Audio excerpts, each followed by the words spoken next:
এই যুগে দাঁড়িয়ে মানুষ চেনাটা বড্ড কঠিন। তুমি যার জন্য সমস্ত কিছু করবে, সেই মানুষটি তোমার সমস্তটা কিভাবে কেড়ে নেওয়া যায় সেই চিন্তাটাই করে।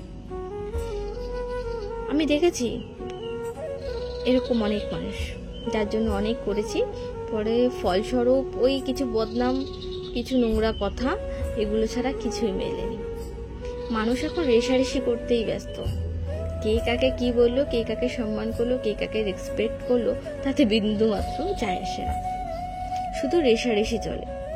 আজকেও এটা করেছে, এর থেকে দ্বিগুণ আমাকে কিছু করে দেখাতে হবে। আজকেও রেস্টুরেন্টে খাবার খেয়েছে, আমাকে 5 স্টার হোটেলে খাবার খেতে হবে। আজকে ওর দার্জিলিং গেছে, কালকে আমাকে কাশ্মীর যেতে হবে। এগুলোই চলছে এখনকার রেষারেষি। আমি মনে করি প্রতিটা মানুষই আলাদা হয়, প্রতিটা মানুষের চাওয়া পাওয়া আলাদা হয়। কারোর সাথে রেষারেষি করে কোনো লাভ হয়নি, কারণ কোনো মানুষই সমান নয়। এক একটা মানুষ এক এক রকমের হয়। তোমার চাহিদা আমার চাহিদা ভিন্ন। আমি যেটা পারবো সেটা তুমি পারবে না, তোমার মধ্যে যে কোয়ালিটিটা আছে সেটা আমি পারবো না। তাই কখনোই কেউ কখনো কারোর মতো হতে পারে না।